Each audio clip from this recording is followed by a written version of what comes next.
Sir, Africa মহাদেশ হইল পৃথিবীর মধ্যে দ্বিতীয় বৃহত্তম মহাদেশ। পৃথিবীর বৃহত্তম মরুভূমি সাহারা এই মহাদেশেই অবস্থিত। আফ্রিকা মহাদেশের অনেক জায়গা জুড়েই রয়েছে গভীর জঙ্গল। এই জঙ্গলে নানা প্রজাতির পশু পাখি আছে, তার মধ্যে হাতিও আছে। হাতি হলো পৃথিবীর স্থলভাগের সব থেকে বড় শক্তিশালী প্রাণী। হাতির বড় চেহারা, ডিশ অ্যান্টেনার মতো বড় বড় দুটো কান, দেহের তুলনায় লেজটা এইটুকু পুচকে পড়া, চোখ দুটো মিনমিনে ছোট। হাতির সামনে ক্রেনের মতো সুরও আছে। আর হাতির মনে এত আনন্দ, এত ফুর্তি যে সব সময় দাঁত বার করেই থাকে। স্যার, কেমন লাগলো আফ্রিকা মহাদেশের রচনাটা? বুঝেছি, এ বেটা আজ হাতির রচনা পড়ে এসেছে। আজ সবটাই ও হাতি দিয়েই চালাবে। আমিও আজ ওকে ছাড়বো না, ওকে আজ আমি জব্দ করেই ছাড়বো। কিছু বললেন স্যার? না না, তোকে কিছু বলিনি। তুই এবার শরৎকালের ওপর একটা রচনা বলতো। পারবি তো ফেলু শরৎকালের রচনা? তুই দেখ না, এটাও খুব সহজ, আমার কাছে একদম জল ভাত। স্যার, আমাদের দেশ মৌসুমী জলবায়ুর দেশ। এই মৌসুমী জলবায়ুর প্রধান বৈশিষ্ট্য হলো ঋতুচক্র। আমাদের দেশে বছরে 6টি ঋতু দেখা যায়। তার মধ্যে একটি ঋতু হলো শরৎ ঋতু বা শরৎকাল। এই শরৎকালে আকাশ পরিষ্কার থাকে, ঘাসের ওপর শিশির পড়ে, চারিদিকে কাশ ফুল ফোটে। এই শরৎকালে বাঙালির শ্রেষ্ঠ উৎসব দুর্গাপুজো হয়। দুর্গা ঠাকুরের 2 মেয়ে লক্ষ্মী ও সরস্বতী, আর 2 ছেলে কার্তিক ও গণেশ। এই গণেশ ঠাকুরের মাথাটা মানুষের নয়, হাতির। আর এই হাতি হলো পৃথিবীর স্থলভাগের সব থেকে বড় ও শক্তিশালী প্রাণী।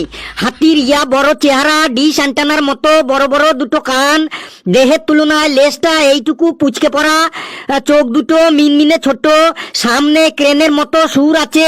আর হাতির মনে এত আনন্দ, এত ফুর্তি যে সব সময় ফুর্তিতে দাঁত বের করে থাকে। হ্যাঁ, যা অনুমান করেছিলাম ঠিক তাই। বেটা হাতির রচনায় পড়ে এসেছে। এবার ইতিহাস থেকে রচনা ধরবো, দেখিও কি করে। নে বাবা ফেলু, এবার তাজমহলের উপর একটা রচনা বলতো।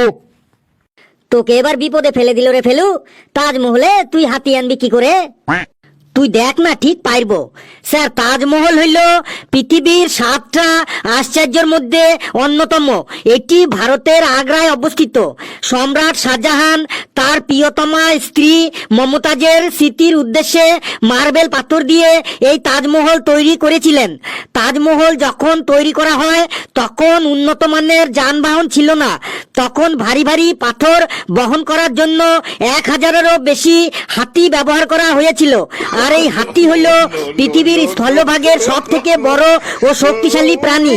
হাতির বড় চেহারা, ডিশ অ্যান্টেনার মতো বড় বড় দুটো কান, দেহের তুলনায় লেজটা এইটুকু পুচকে পড়া, চোখ দুটো ছোট মিনমিনে। হাতির সামনে ক্রেনের মতো সুরও আছে। আর হাতির মনে এত আনন্দ, এত ফুর্তি যে সব সময় দাঁত বার করেই থাকে। স্যার, কেমন লাগলো তাজমহলের ওপর রচনাটা? দাঁড়া, একটু নিঃশ্বাস নিয়ে নি, আমার হার্টবিট বেড়ে গেছে। কিছুতেই বেটাকে জব্দ করতে পারছি না। নে, এইবারই লাস্ট। আশ্চর্য জগদীশচন্দ্র বসু নিয়ে একটা রচনা বলতো। দেখি বেটা তুই এবার হাতি কি করে আনিস। এবার তুই মনে হয় ফেসে গেলি রে ফেলু। আশ্চর্য জগদীশচন্দ্র বসু রচনার মধ্যে তুই হাতি আনবি কি করে রে? Impossible has not in my dictionary. এই ফেলুর কাছে কিছুই অসম্ভব নয়। দেখ, ঠিক পারবো। স্যার, আচার্য জগদীশচন্দ্র বসু ভারত তথা বিশ্ববিখ্যাত একজন প্রাতঃস্মরণীয় বিজ্ঞানী। তিনি প্রথম গাছ নিয়ে গবেষণা করে বলেন যে গাছেরও প্রাণ আছে। এই গাছের থেকে কাঠ পাওয়া যায়, আর সেই কাঠ থেকে চেয়ার, টেবিল, খাট, আলমারি তৈরি করার সময় কাঠের সাথে কাঠের জোড়া লাগাতে কাঠ মিস্ত্রিরা ফেভিকল আঠা ব্যবহার করে। এই ফেভিকল আঠার ডাব্বার গায়ে দুটো হাতির ছবি থাকে। আর এই হাতি হলো পৃথিবীর স্থলভাগের সব থেকে বড় ও শক্তিশালী প্রাণী। হাতির বড় চেহারা, ডিশ অ্যান্টেনার মতো বড় বড় দুটো কান, দেহের তুলনায় লেজটা এইটুকু পুচকে পড়া, চোখ দুটো ছোট মিনমিনে। হাতির সামনে ক্রেনের মতো সুর আছে। আর হাতির মনে এত আনন্দ, এত ফুর্তি যে সবসময় দাঁত বার করেই থাকে। ওরে থাম থাম বাবা থাম। হ্যাঁ, ওরে আমাকে তোরা কেউ একজন ধরে স্টাফ রুম পর্যন্ত নিয়ে আয়। বন্ধুরা, রচনার ক্লাসটা কেমন লাগলো কমেন্টসে অবশ্যই জানাবেন, আর ভিডিওটিকে লাইক করবেন, যত খুশি পারেন শেয়ার করবেন, আর চ্যানেলটিকে সাবস্ক্রাইব করে আমাদের সাথে থাকবেন। আরো অনেক আনন্দের ভিডিও নিয়ে আসবো। সকলে আনন্দ থাকবেন, সুস্থ থাকবেন। যে যত আনন্দে থাকবেন, যে যত হাসবেন, সে তত বেশি সুস্থ থাকবেন। সকলে খুব খুব ভালো থাকবেন, সুস্থ থাকবেন।